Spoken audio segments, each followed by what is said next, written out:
Mm, Pues uno siempre viene preparado con una presentación y normalmente tiene que hacer varios cambios. Algún amigo decía que prefiere nunca llegar con presentación para poder ajustar lo que tiene que decir a lo que ha oído y a lo que percibe que es importante para la audiencia. Y pues como yo ya traje la presentación, voy a tratar de hacer un ajuste y voy a tratar de hacerlo corto. Me parece que ustedes ya han tenido suficiente carga por hoy. Para tocar un tema que desde hace tal vez un par de años venimos tratando de posicionar, especialmente entre los médicos y los profesionales de la salud, y que es una visión crítica de las relaciones entre la industria y los médicos, entre la industria y los profesionales de la salud.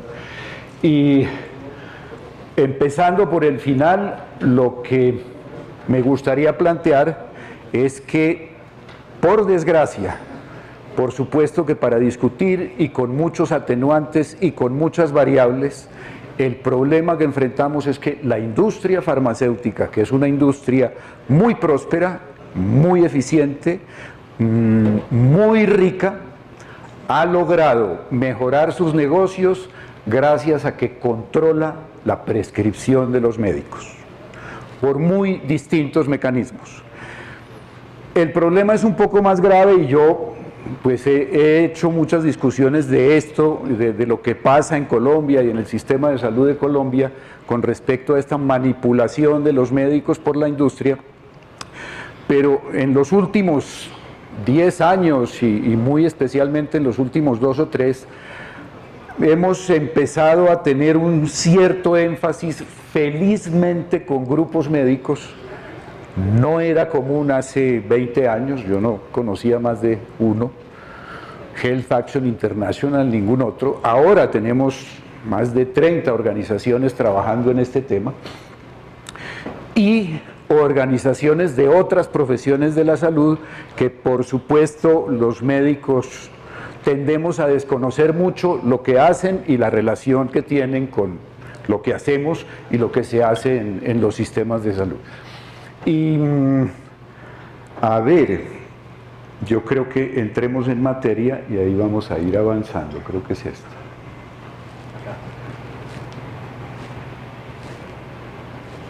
Entonces era al revés.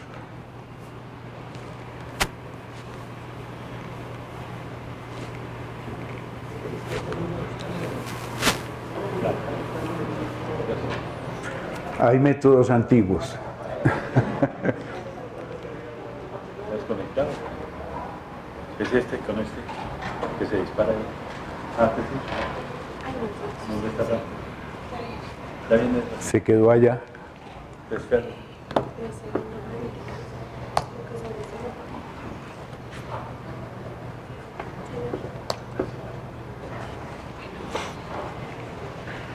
Bueno, mientras llega, lo que... es que tal vez esto está apagado. No, esto no se apaga.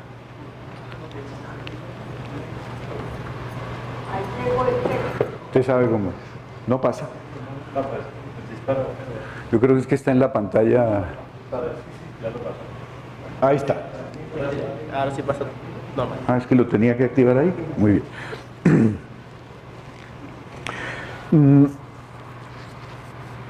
Hay estas organizaciones han ido tratando de comprender cómo es posible que en Suecia, que es un país bastante serio, o en Dinamarca, o en Cundinamarca, para hacer siempre esa asociación, pasa exactamente lo mismo. Especialmente en países, por ejemplo, especialmente en países con mucho desarrollo de mercado para salud. Los médicos hacen lo que la industria farmacéutica quiere. Cambian de productos cuando la industria farmacéutica lanza una campaña, se concentran en los productos más caros, más nuevos, nos manejan muy bien. Ahí uno tiene muchas anécdotas, procuraré hacer poquitas, pero alguna vez una médica, presidenta del Colegio Médico de Pichincha, en Ecuador, decía que la publicidad ha demostrado ser muy eficaz para moldear el comportamiento de los seres humanos. Lo ha demostrado. Por eso hay publicidad y por eso le meten tanto dinero a la publicidad. Y decía después, y parece ser que los médicos se comportan como los seres humanos. Son manipulados por la publicidad. Y digamos que tratando de mirar esto, no en lo micro, no en el caso de productos específicos, de laboratorios específicos e incluso de países específicos, se ha empezado a generalizar un enfoque, una hipótesis que es un poco un enfoque de políticas públicas, de análisis de política pública, que trabaja con esta hipótesis. Instrumentos, factores, herramientas, estrategias de poder real están influenciando las políticas públicas en su beneficio. En Suecia, en Dinamarca, en Colombia y en Ecuador, en el mundo entero, en el mundo en el que funcionan las economías de mercado. Y uno de los trabajos, lo eché para donde no es, ya hay que aprender. Hace un par de semanas se presentó en Bogotá este documento que lleva por título, que es un trabajo de investigación que lleva por título Poderes fácticos y cooptación en el sistema de salud en Colombia, el caso de Medimás. No sé si alguno estuvo en esa presentación. Es un trabajo hecho, esa es la segunda parte interesante, por una fundación alemana ligada al Partido Verde Alemán, que tiene una sede en Colombia y que esta fundación tiene por objeto promover análisis y debates sobre políticas públicas en Alemania y en el mundo entero, afines a su característica política. Ellos lo llaman ideas verdes, y el mecanismo de análisis tiene este título. En la fundación van a encontrar en la página este documento.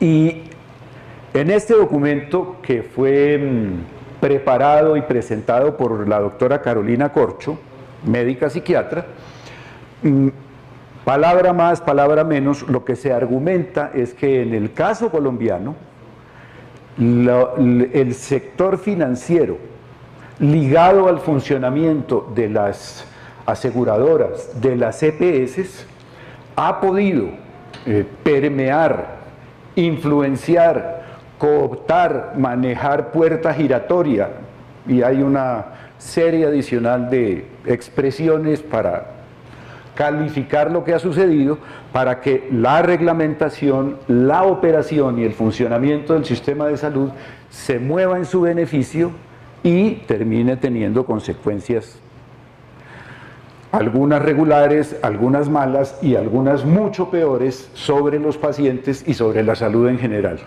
Porque, por decirlo de alguna manera, este esfuerzo de conseguir reglamentos atiende primero, pongámoslo en caricatura, el Ministerio de Salud quiere hacer una reforma sobre los tiempos para que un paciente pueda tener acceso a un especialista. ¿Qué es lo primero que hace? Llamar a las EPS, a ver las EPS qué opinan. Y son ellas las que le dicen al ministerio qué se puede hacer para mejorar esta circunstancia de los especialistas. Yo participé en un ejemplo que me parece que es perfecto. Hasta el año 2004, en Colombia, todos los pacientes con VIH y SIDA y todos los pacientes de alto costo eran atendidos en el Instituto de Seguros Sociales, que todavía era una institución pública. Las demás EPS encontraban la manera de que paciente que les llegaba, mándalo para el seguro. Y el Seguro Social, que era una institución incompetente, ineficiente, ineficaz y todos los adjetivos que en esa época hicieron carrera, era el que atendía a todo el alto costo. Cuando el Instituto de Seguros Sociales se decidió que había que acabarlo, decisión que se tomó en consulta con los aseguradores, con los nuevos actores emergentes en el sistema. En ese momento se hizo una reforma del alto costo para crear la cuenta de alto costo y crear un sistema de redistribución del costo del alto costo entre los aseguradores que sobrevivieron después de que el Seguro Social había asumido, digamos, que el costo de normalizar todo el represamiento del alto costo. Y de ahí en adelante hay muchísimos ejemplos. Yo creo que no necesito argumentar mucho más sobre, argumentemos un par de cosas más que tienen que ver con, cualquier parecido con lo que nos está pasando con la justicia es pura coincidencia, pero actores claves en las decisiones que se han tomado en el sector han venido del sector financiero o se han ido al sector financiero, porque es el sector financiero el que está detrás de estos negocios. Y no se me puede olvidar mencionar que hoy, ¿cuántos años? 25 años después de haber montado la Ley 100, hoy el sistema de salud no tiene un esquema de cálculo del valor de la UPC que le permita discutir con las EPS cuánto se gastaron y cómo se lo gastaron. El Ministerio de Salud recibe información de qué gastaron. La procesa, solo la mitad de las EPS del contributivo pasan el filtro, la otra mitad ni siquiera lo pasan, en el subsidiado la pasan 2, máximo 3, año por año. Es decir, este es un sistema que maneja, creo que 20 y tantos billones de pesos por año con aseguradores, en el contributivo y en el subsidiado, pero no tiene manera de vigilar cómo utilizaron recursos públicos prestando servicios de salud. Eso fue diseñado por tecnócratas, por economistas, por expertos del sector financiero que hicieron lo que saben hacer: recaudar el dinero, quedarse con el dinero, no pagarle a los hospitales, etcétera, etcétera. Esto no es un problema en Colombia. Y esa es la segunda parte que con el sector farmacéutico voy a hacer más énfasis. Esto es una herencia de lo que pasa en países como Estados Unidos. En alguna medida, el sistema de aseguramiento colombiano es una versión muy mejorada, mucho mejor que el sistema de salud de los Estados Unidos. El sistema de los Estados Unidos es un desastre, es carísimo, pero es buenísimo para los que hacen inversión en hospitales, en industria farmacéutica y en prestación de servicios. Y en aseguramiento, las célebres HMOs. Creo que he dado suficientes argumentos para algo que era solamente comparación. ¿Ve? Esto no era.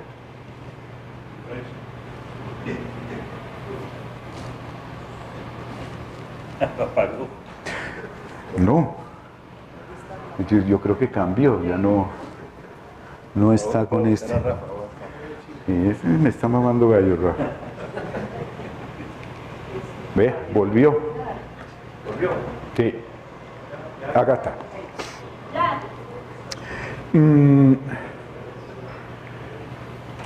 Lo que estoy afirmando sobre lo que pasa en Colombia con el sector financiero y el aseguramiento ya pues no es un gran descubrimiento de un médico muy brillante como puedo ser yo. Es algo en lo que vienen trabajando muchas organizaciones, como les decía, en el mundo, y les quiero llamar la atención sobre los informes de Oxfam sobre la concentración de la riqueza en el mundo. No sé si han oído hablar de Oxfam, no sé si lo conozcan. En todo caso, para los ratos libres les recomiendo buscar la página y buscar los informes. Oxfam es una ONG originalmente inglesa, ya hay Oxfam en otros países, que está haciendo desde hace tal vez unos 8 años un informe anual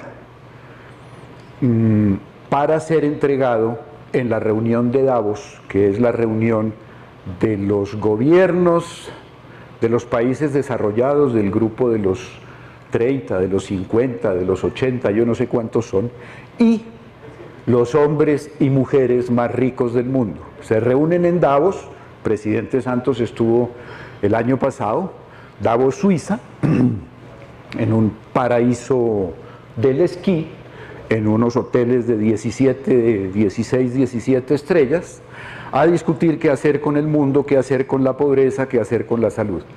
Oxfam prepara cada año un informe que les entrega, uno sospecha que lo leen, y luego lo distribuye para que todo el que lo quiera leer lo pueda leer y se consiguen en la página. El informe del 2014 lleva por título Gobernar para las élites. Hoy felizmente los informes están en inglés, español, francés y creo que en otras 2 lenguas.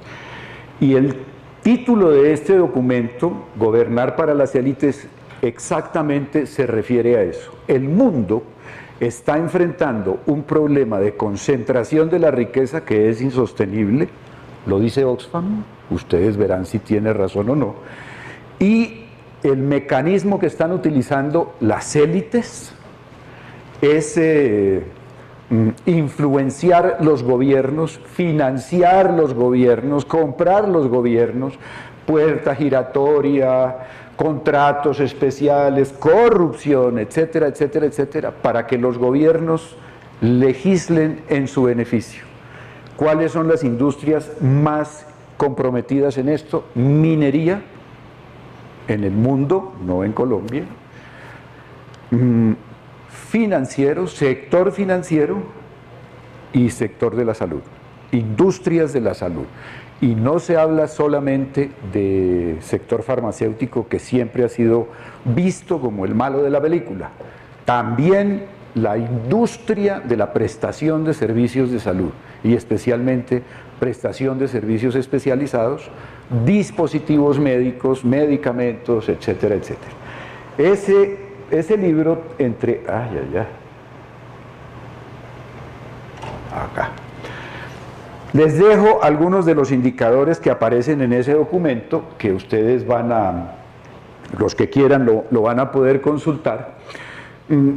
Creo que lo que siempre llamará mucho la atención de estos informes de Oxfam son el tipo de formas de presentar datos estadísticos. A mí me llama mucho la atención que la mitad más pobre de todos los habitantes del planeta, 4.000 millones de personas, tienen la misma riqueza que 85 personas. Ese es el planeta en el que estamos. Y eso tiene costos. Pues ustedes ven el resto de las consideraciones. Esta me parece que es bien interesante, pues porque, como dijo un miembro del Tribunal Supremo de los Estados Unidos, uno puede esperar tener democracia o tener concentración de la riqueza, pero no las dos. Cualquier reflexión sobre lo que está pasando con la reforma tributaria es pura coincidencia. Y volviendo a la reforma tributaria, Oxfam teme, esto es copiado textualmente del documento, que terminemos llegando a un monopolio de oportunidades por los más ricos, cuyos hijos reclamarán los impuestos más bajos, la mejor educación y la mejor atención sanitaria en un mercado. Esto está pasando en el mundo, esto está pasando en Suecia, esto está pasando en Francia y está pasando en Colombia. Está pasando con el sector financiero y está pasando con el sector salud. Lo que nos está pasando aquí no es solo por la Ley 100. La Ley 100 es una expresión un poquito extrema de lo que estamos esperando que suceda en el mundo entero. Bien, y Pedro se fue. ¿Ustedes hasta qué hora quieren quedarse con él? ¿No me afano? Me parece que yo soy bueno, ¿no? Porque aquí se demora uno un poquito. ¿Cuáles han sido los mecanismos, no en Colombia, a nivel global, para que la industria farmacéutica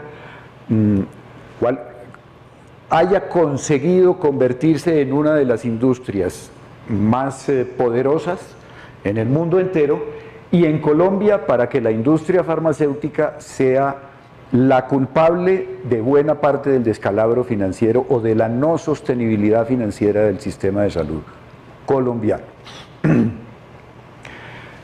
La primera, la más gruesa, la más visible, la más importante, y sobre la cual prácticamente ningún médico en el mundo, bueno, no, sí ha habido bastantes, pero ha sido no un asunto de gremio, no un asunto de cuerpo, ha sido una cosa individual. Las patentes para medicamentos. Las patentes para medicamentos son un desastre.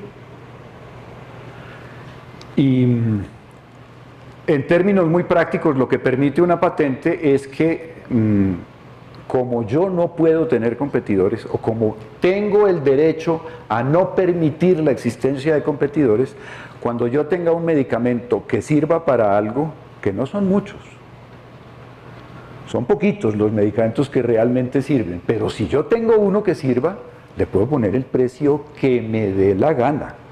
Y la industria farmacéutica nos ha mostrado qué quiere decir tener ganas. Precios para medicamentos que significan la diferencia entre la vida y la muerte, de $1000 la tableta para un tratamiento de 3 meses, pues eso es lo que a uno le dé la gana. Pero eso, ¿por qué lo puede hacer una industria? Porque ha logrado que las normas internacionales lo protejan para poder hacer lo que le dé la gana.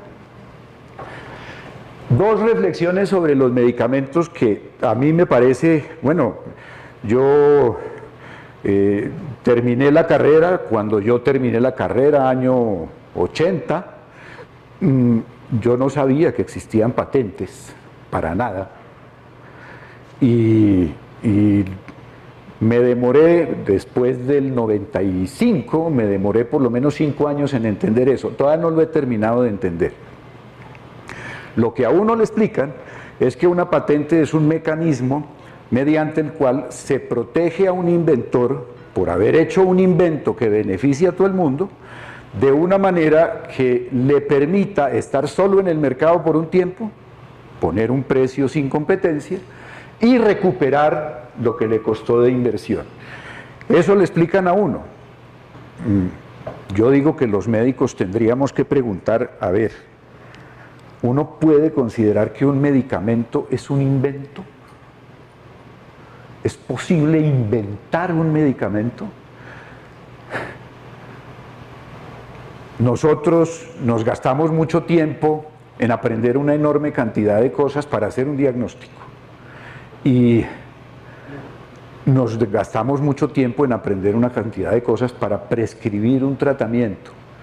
Ustedes como médicos sentirían que alguien que un día se le ocurre una buena idea para modificar una manera de enfocar los pacientes que tienen, por decir algo, deshidratación en los niños. A alguien se le ocurrió un día cambiar la hidratación parenteral por la de hidratación oral. ¿Ustedes creen que un médico decente, un médico honesto, sería capaz de decir, yo inventé la hidratación oral? Yo creo que no, por una razón, porque nosotros nos debemos a los que nos enseñaron y somos capaces de modificar lo que hacemos por lo que nos enseñaron. Pretender que yo fui el único que inventó, que no tuve nada que ver, no utilicé el conocimiento de nada, etcétera, etcétera. Creo que el argumento es válido, pero hay un segundo argumento que es muy delicado, y es que en muchos países explícitamente se prohíbe patentar descubrimientos. Se permite patentar inventos, pero descubrimientos no. ¿Es posible que el uso de un medicamento sea considerado un invento? ¿O todo medicamento tiene que ser un descubrimiento? Yo no puedo pretender que me autoricen a vender un medicamento si no hago pruebas, si no descubro y demuestro su utilidad terapéutica. Los abogados, los economistas le explican a uno, digamos que son aproximaciones, con elegancia se dice hoy, es un proxy. Y uno que no sabe de eso, se le cae la quijada y se aguanta la historia porque es una obligación global. En el año de 1995, todos los países que no daban patentes para medicamentos quedaron obligados a dar patentes para medicamentos en el acuerdo que creó la Organización Mundial del Comercio. Antes no era así. En Colombia, antes del 95, no le dábamos patentes a los medicamentos y tengo en mi poder escritos de médicos, de farmacéuticos, de congresistas colombianos diciendo patentes para medicamentos. Hombre, eso sería inmoral. Una persona que necesita un medicamento y que lo necesita con urgencia, tener que verse sometido a que le pueden poner cualquier precio porque hay que darle una patente por razones comerciales y de propiedad industrial, eso es inaceptable. Y eso lo dijo el mundo hasta el año 95. La industria farmacéutica, y eso está documentado, puso en su agenda conseguir que las patentes para medicamentos fueran obligatorias en el mundo entero. Y lo son. Y esa es una de las razones por las cuales esta industria, que antes del 95 era una industria próspera y respetable y respetada, se convirtió en una industria con una crisis de reputación, con una crisis reputacional, y adicionalmente una de las industrias más ricas y más prósperas del mundo. En Colombia, en Estados Unidos y con mucha presión en muchos otros países, pero en Colombia, en Perú, en Centroamérica, a raíz de las negociaciones de los tratados de libre comercio, que tienen mucho que ver con las patentes, nos impusieron libertad de precios para los medicamentos. Porque ¿yo qué hago si logro conseguir una patente para el imatinib, para poner un caso hipotético, y me controlan el precio? Pues no me sirve de mucho la patente. Así lo dijo Novartis cuando se le controló el precio. Eso es quitarle la utilidad a la patente. Entonces, si yo consigo patentes, necesito libertad de precios.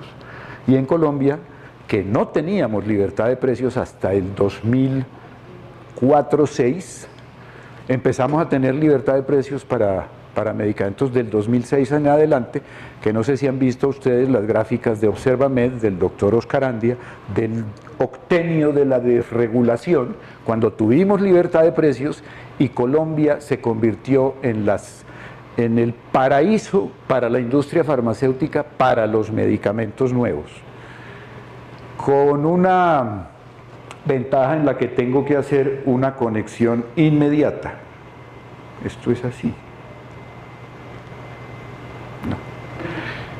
Y es que teniendo uno patente, teniendo libertad de precios y teniendo la posibilidad de posicionar un producto, lo único que me falta para cerrar por completo el circuito es conseguir unos médicos que prescriban lo que yo quiera.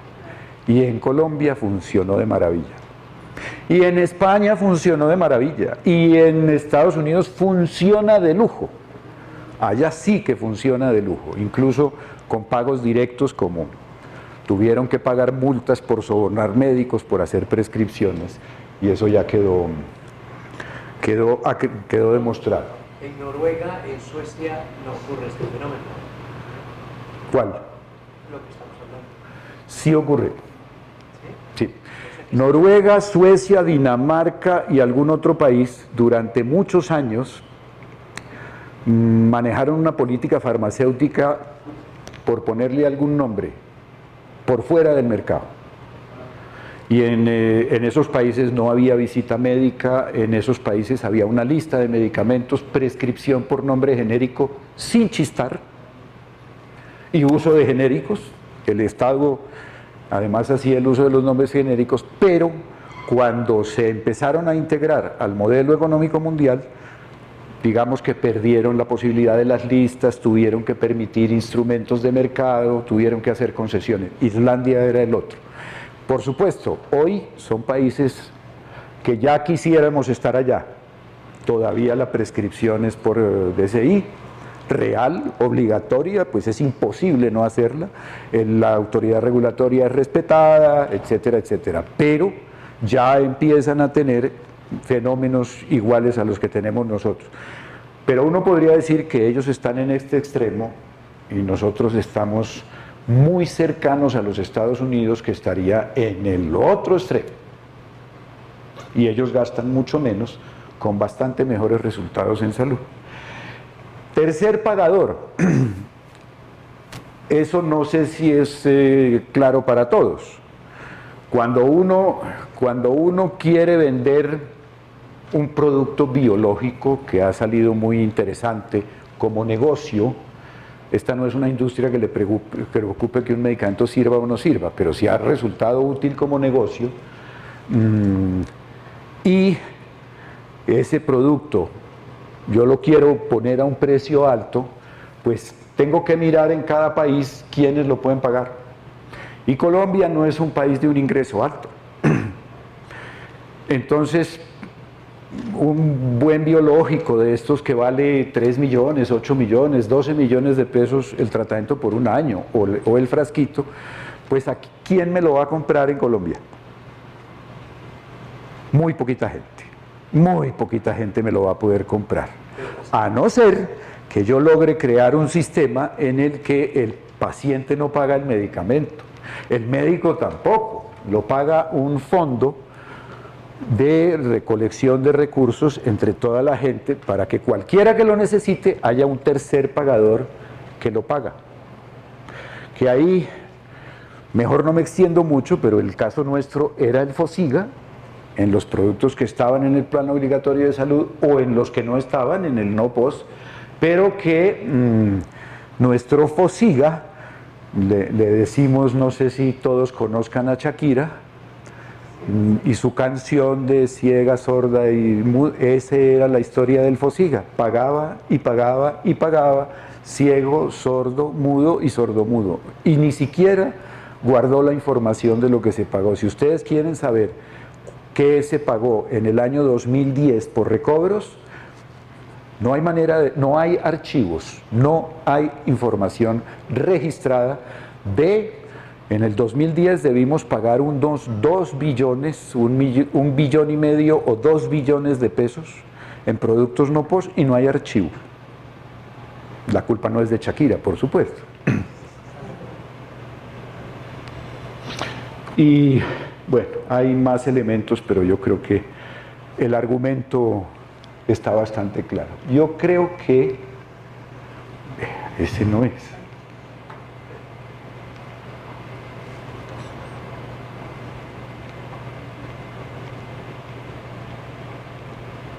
Vuelve al inicio.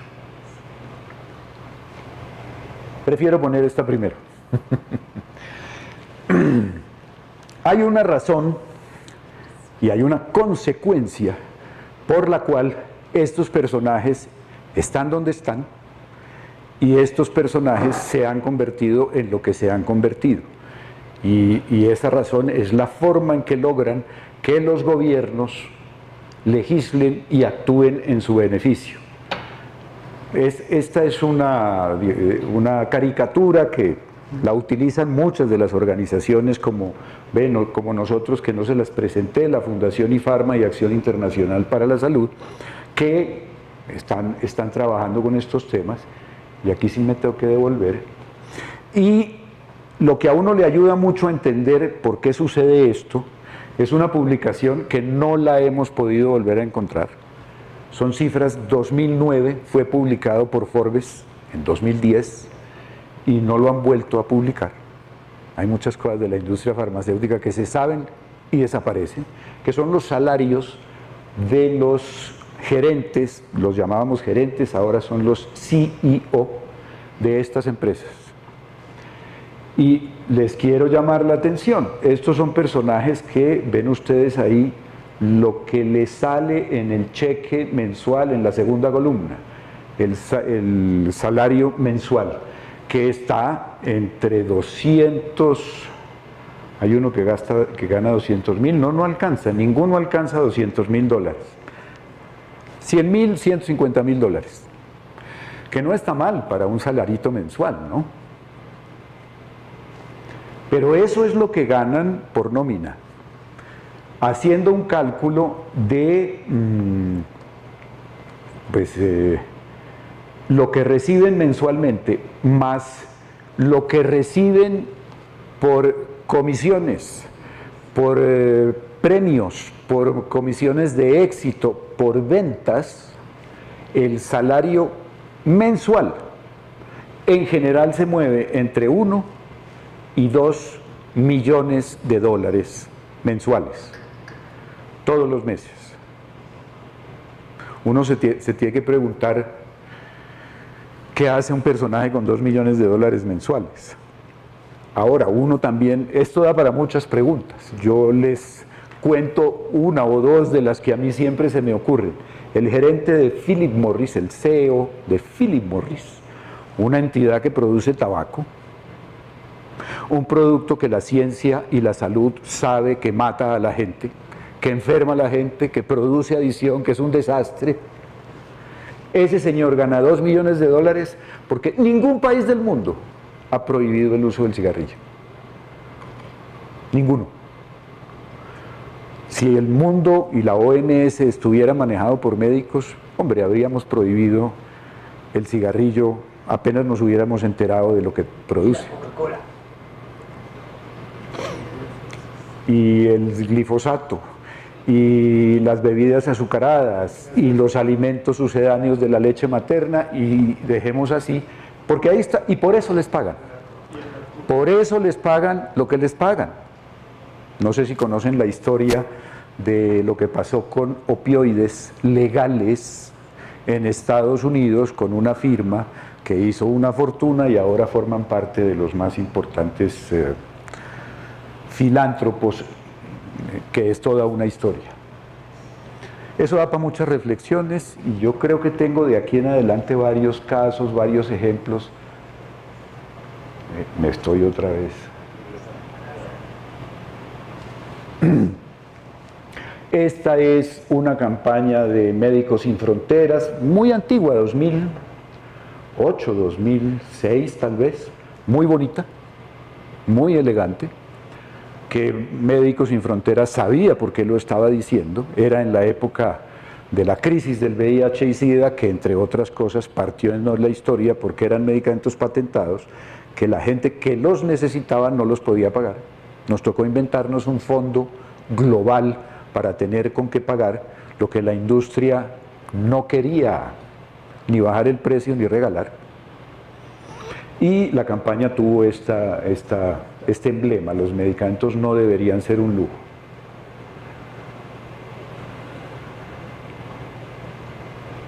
Bueno, pues no sé si 3 minutos o a ustedes les parece, porque ya los argumentos están. ¿Puede regresar la anterior diapositiva, por favor?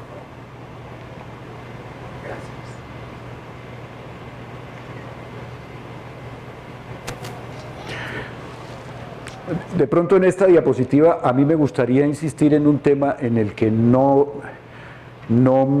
he podido ser muy popular entre mis colegas. La lucha en contra del POS, de las restricciones que significa el plan obligatorio de salud y una lista de productos.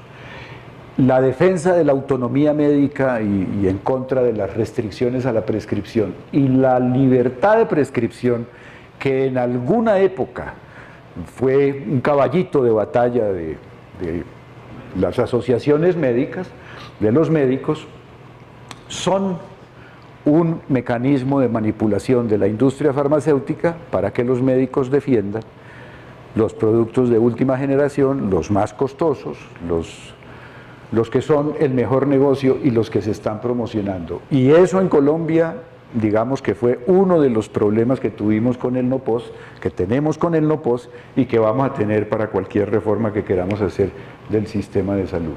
Perdón, otra vez. ¿Qué se refiere a las campañas contra los genéricos? Ya, ahí tenemos hasta que ustedes digan que no más. Digamos que... Porque depende del laboratorio, son buenos los genéricos. La mayoría de genéricos son deficientes, pero hay algunos laboratorios, muy pocos, que los producen bien. Sus moléculas son inherentes a lo que se busca. Yo no podría estar de acuerdo con ese argumento. Una de las particularidades que me tocaron en la vida fue tratar de pasar el registro sanitario de medicamentos del ministerio a una autoridad regulatoria, la creación del INVIMA. Esa fue una de las tareas que nos tocó hacer y aprender qué hacen las autoridades regulatorias. En Estados Unidos la FDA, en Europa la EMA, en Colombia el INVIMA, en Argentina la ANMAT, en Brasil Anvisa. INVIMA es anterior a la Anvisa, eso los brasileños lo sufren mucho. Son las instituciones encargadas de asegurar que todo producto que se fabrique en Colombia o afuera, y la FDA lo hace igual, y ANMAT lo hace igual, cumple con unos estándares de producción, con unas buenas prácticas de manufactura, que la experiencia de la industria farmacéutica asegura que tengan un comportamiento terapéutico idéntico, independientemente del productor. Y cuando uno dice que en Colombia, o en Argentina, o en Brasil, hay unos genéricos buenos y unos genéricos malos, está diciendo que la autoridad regulatoria está mintiendo.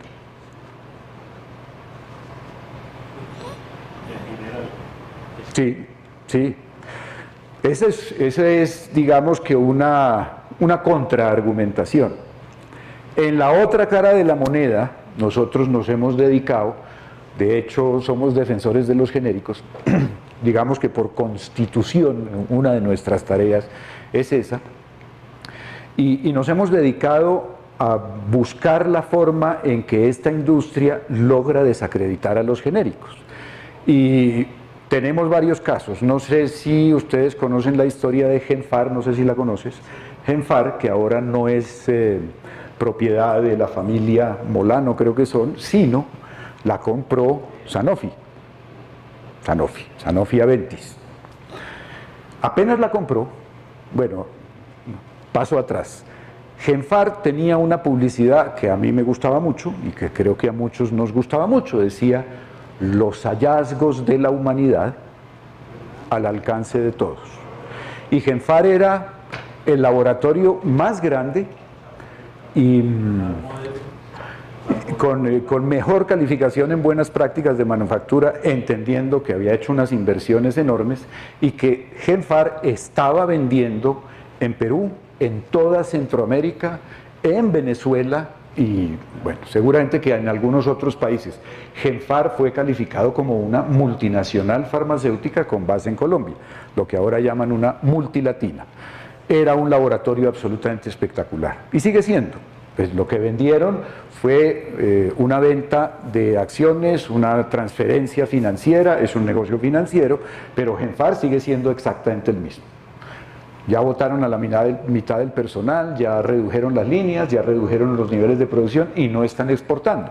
Pero esas ya son las consecuencias de cuando las multinacionales compran las nacionales con intenciones más globales que otra cosa. Apenas la compró, Genfar, ahora propiedad de Sanofi Aventis, puso una leyenda en su página web y en todo el Transmilenio y en los aeropuertos y en donde podía poner la industria farmacéutica avisos. ¿Qué dicen? Porque todavía está en la página web. Genfar, medicamentos genéricos con calidad de multinacional. Todavía está ahí. ¿Existe la calidad de multinacional? Se lo preguntamos al INVIMA y el INVIMA nos dijo: ese es un concepto perfectamente absurdo. Pusimos una denuncia por publicidad engañosa en la Superintendencia de Industria y Comercio. La demanda desapareció. Hay muchas cosas que no son muy claras de lo que pasa en la Superintendencia de Industria y Comercio. No, desapareció. Fue refundida, se perdió. Pero no porque la investigaran y dijeran: no, ustedes no tienen razón. No, desapareció. Hicieron una investigación administrativa porque eso es irregular. Encontraron que no había a quién culpar, pero la publicidad sigue ahí. Perdón, pero la superintendencia tiene radicado y se puede basar en ello. Sí, y hay que volverla a presentar en la medida en que desapareció y volver a empezar el proceso que llevaba 2 años y en fin. Como cuando se pierde un expediente en un Sí. juzgado, se lo roban. Eso es, se Ya. perdió. No lo reconstruyen. Y además uno se entera 7 meses, 10 meses después, en fin. Pero digamos que ese es el esquema. La pregunta que uno se hace es, cuando un visitador médico llega al consultorio de los médicos, llega a un hospital y llega con ese afiche, ¿los médicos le creemos o no le creemos? No me lo diga. Hicimos una serie de encuestas en el departamento de Cundinamarca con los médicos y los médicos creen. Los médicos comemos cuenta. Y eso está escrito, descrito. La visita médica es el mecanismo más costoso de publicidad que existe en el mundo. Además, se hacen inversiones muy costosas por una razón, porque es que usted puede vender 1 millón de tabletas llegando solamente a 300 clientes. 300 médicos son capaces de hacer prescripciones a lo largo de un año para vender 1 millón de tabletas. Entonces, si yo hago una buena inversión en un grupo pequeño de médicos, especialmente si son unos especialistas, que yo además puedo llevar a un congreso, ¿dónde fue que me dijeron que fue el último congreso? A Vanuatu, en el Pacífico, o a Aruba, o a Cartagena. A mí me llevaron a congresos a Cartagena y yo agradezco mucho, fueron muy sabrosos. Incluso creo que hubo algún par de charlas, yo creo haberme quedado a 2 o 3 charlas, pero se pasa muy sabroso en los congresos médicos, incluso los de VIH y SIDA. Y lo que hace la visita médica y lo que hace el laboratorio farmacéutico mediante esa estrategia de visita médica es generar un vínculo personal, un vínculo de reciprocidad, que hace que un médico sienta que cuando prescribe un medicamento que no es el del amigo suyo, se sienta mal. Y está descrito, así funciona. Y funciona. Es interesante porque esta encuesta que se hizo con los médicos de Cundinamarca nos mostró que mientras más jóvenes los médicos, más le creen a la publicidad. Los médicos viejos, los médicos antiguos, somos mucho más prudentes, somos quizá mejor informados o somos un poco más, más juiciosos en ese tema. Estamos haciendo en este momento un trabajo sobre lo que pasa con antibióticos y hemos podido establecer que hoy en una unidad de cuidado intensivo, esto además lo decía un médico hace algunos días, en la mitad de las instituciones públicas no se usan genéricos de antibióticos en cuidado intensivo, en infecciones de cuidado intensivo. En la otra mitad se usan mitad y mitad, 50% instituciones públicas sobre todo, que no pueden comprar, pues no pueden tener un argumento para no comprar un genérico, se utilizan la mitad de las veces medicamentos innovadores y la otra mitad genéricos. Pero cada vez que hay un problema con el paciente, la primera pregunta y la primera respuesta de los médicos es: ¿está tomando genérico? Esa es la causa de la falla terapéutica. Por definición, por default, en consecuencia. Si está tomando el innovador, miremos si el diagnóstico está bien hecho, miremos si el germen era sensible, si hay un problema de inmunocompromiso, etcétera, etcétera, etcétera. Pero si está usando genérico, esa es la causa y reporte además un fallo terapéutico. Y hemos conseguido que en antibióticos nos esté pasando eso. Perdón, doctor, por la experiencia que tengo, yo me he usado siempre el genérico de MK y me ha resultado bien. Y yo soy muy minucioso en eso. Yo hago el seguimiento de los pacientes hasta que terminen el tratamiento. Y yo veo si el fármaco fue malo, pues no lo prescribo más. Eso me ha ocurrido con Chalmers, que era un laboratorio para mí pésimo.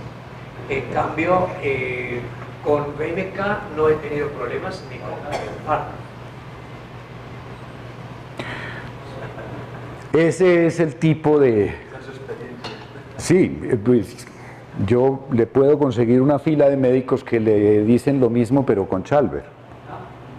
Le puedo conseguir otra fila de médicos que le dicen lo mismo pero con Procaps, con no sé quién, con no sé quién. Lo que como médicos tenemos que, a ver, no podemos poner en ese terreno el debate de si los genéricos funcionan o no funcionan. Esa es una discusión regulatoria, esa es una discusión de la experiencia de la industria farmacéutica global y esa es una discusión de la competencia de las autoridades regulatorias.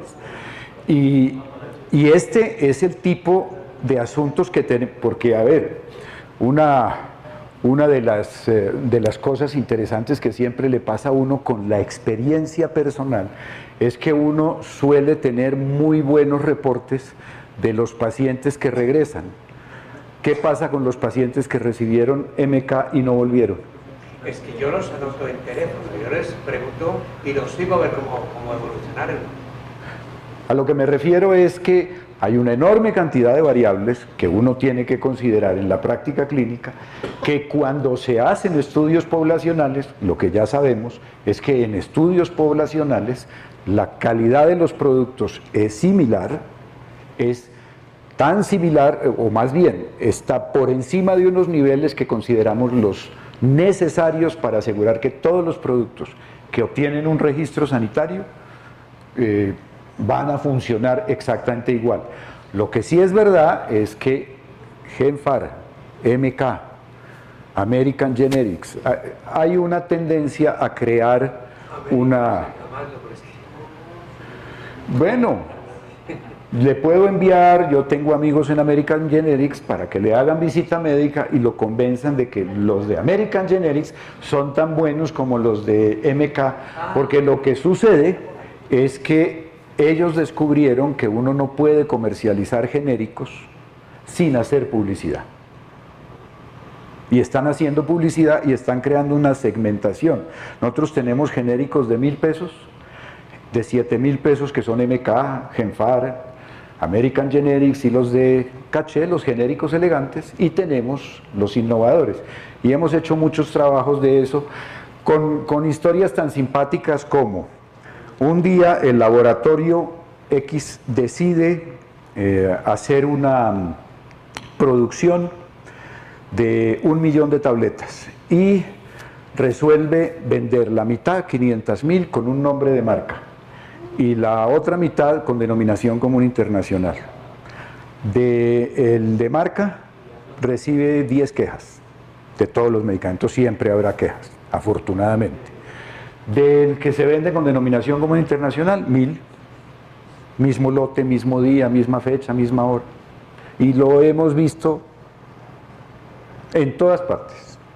Después nos echaron el cuento de que es un problema de bioequivalencia, ya sabemos que es un mito, y ahora estamos en la pelea con los biológicos, pero pues nos podemos quedar conversando el resto de la noche, pero esto de los genéricos es buena parte de... Yo les agradezco mucho. Muchas gracias. Un fuerte aplauso.